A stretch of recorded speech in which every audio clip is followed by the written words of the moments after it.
everybody, and welcome in. I have some more Beyblade news to talk about today. A while back, I think, what was it, 2 days as of when I'm recording this? We got news for all the November releases that are coming out, being the UX09 Samurai Saber, the BX38 Crimson Garuda, and the UX10 Customized set. To start off, we're going to talk about UX09 Samurai Saber 270 level, I believe it is. It was the first Bay they announced for Season 2 of Beyblade X, and it's the first Bay we've seen to have an actual gimmick, being that there's two small blades inside of it that supposedly pop out when it collides with an opponent. Whether or not it actually works in practice, we don't fully know yet, but we'll see, I suppose. The bit level is made, you can see it here, and I'll try to put the descriptions in the actual video when I'm editing, but the bit level is made with three different, let's say, layers to it, or levels, I guess, so that the bay can move at different speeds. I don't know if the gimmick will actually work the way they hope it will, but I do think it's very interesting and pretty cool for a first bay of a season. Then we have perhaps the part I'm most excited about in this bay, the Hold launcher. It's a completely unique launcher, sort of like the sword launcher from Burst, that functions as a ripcord launcher with a grip attached to it, like permanently. But the thing that makes it the most unique is that, like I said, it's like the sword launcher, so it actually gives you the ability to hold it in a horizontal position instead of the L shape that you usually have to use to have a winder launcher on a grip. And I personally, as someone who hates the way winder launchers are positioned on grips, I cannot wait for this launcher because I'll finally be able to hold it properly. Hold, get it? Because it's the hold launcher. God, I'm so cringe. It comes with extensions like you get on the I think they're I don't remember which ones, but the custom launcher grips, actually I think it's BX26, the custom blue and red launcher grips, except these ones are actually made of a rubber-like substance, I believe. So definitely this is not a purchase to miss if you're, well, a collector, a casual player, or a competitive player. This bay is one to get. And the next thing that was released is the BX38 Crimson Garuda 470 Transpoint. And getting the most important part out of the way, Transpoint is a mode, well, it's not a mode change bit, it's a gimmick bit, supposedly. From what I've heard, and again, I'll try to put up the sources in the video if I can find them. The way this bay functions is that it starts off as the height of a normal point bit, but when it hits the extreme line, it actually gets taller or shorter. And I personally think this gimmick won't really work, but I do really like it in concept, and I'm very curious about how they're actually going to execute it because you can see here there's these tabs on above the actual gears of the bit, which makes me wonder how they're going to do it, because I would have assumed that it was simply a mode change bit like Extend from Burst, where you can make it higher or lower depending on what you need, but supposedly, no, it will change itself automatically. And I'm very excited to see how that works out. That's another release I'm definitely getting.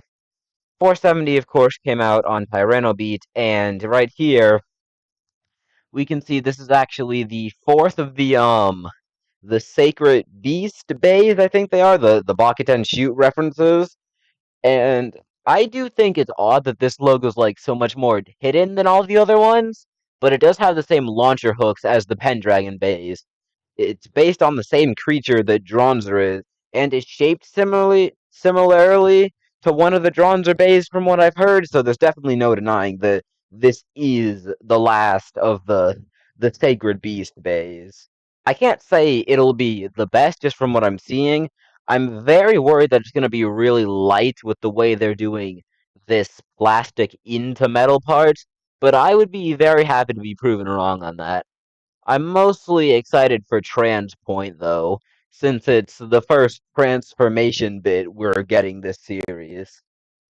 Then, the last and perhaps the biggest thing that's going to be released November 2nd, is the UX10 customized set, coming with KnightMail 385 bound spike, Para Swing 160 ball, Tyranno Beat Metal Coat Red 770 Rush, Hell's Hammer Metal Coat Blue, Flat, Rubber Cell, and Metal Needle. That is 6 bits, 3 ratchets, and 4 blades. 2 completely new bays worth of parts here. Of course, the most notable is KnightMail, is obviously the main part of this set, coming with completely unique parts. The gimmick of this bay, because remember, all the Season 2 bays all the Season 2 UX bays will likely have gimmicks in them. KnightMail's gimmick is the three metal balls on the blade, and unlike stamina based with metal ball gimmicks, where they're supposed to be like they extend out as the bay is spinning to give it better runtime, Night Mail's metal balls supposedly allow the bay to deflect and disperse hits that it'll receive, which again probably won't work, but it's still cool. Then 385 is easily, in my opinion at least, the most interesting of the parts on this combo, because we had been running under the assumption that the only heights in this series would be 50, 60, 70, 80, and 90, since that's what the bars on the stat pages of the base would have us believe. But this is the first example of a height that doesn't end at 0, 85. And also, you can't see it in actually no, you can't see it in this photo here. They have these odd open slots on the ratchet. Supposedly, I've heard that it makes it so that all bits, regardless of what they actually have, will have the same burst resistance on this ratchet, which I don't know if that's really true, but I could certainly believe it, and I think it's very interesting. This is the first example of like, it's not exactly a gimmick ratchet, but it is a new way of doing it instead of just having the number of sides and the height and nothing else. Then the bit bound spike is also extremely interesting.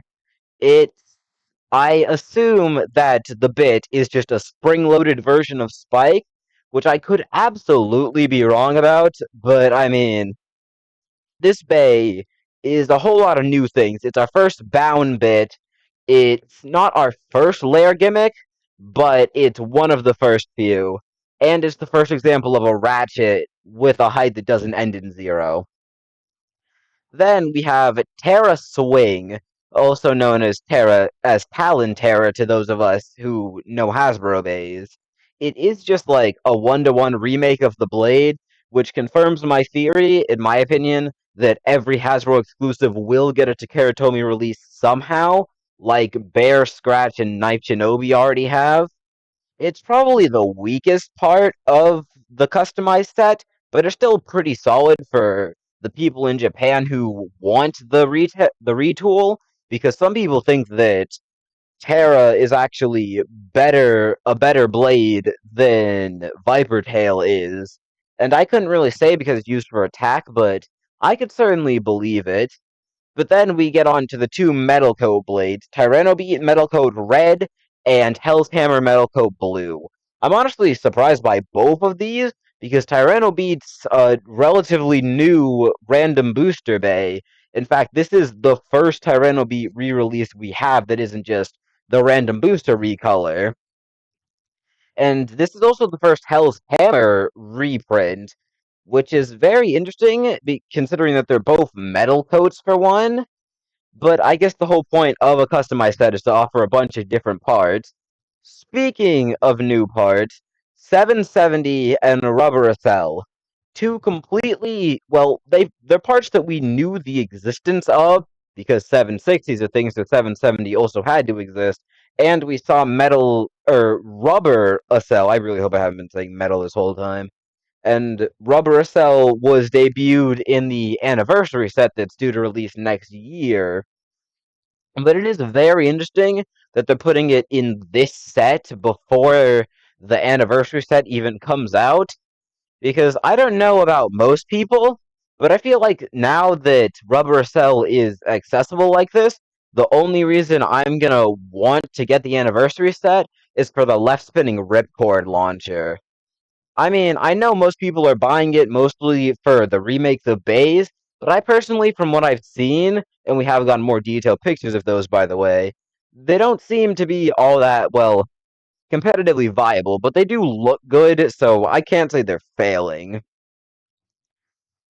I probably don't plan on getting this myself, at least not immediately, but I do think that this is an extremely good pickup for anyone who's been like falling behind on recent releases or feels like they don't have all the parts they need to make good combos. But I think with that, I've gone over everything we found out in the most recent releases. Remember, these packs are all coming out November 2nd. But, anyways, that is all I had to say. So I do hope you enjoyed this little info dump of mine, and I will see you all next time.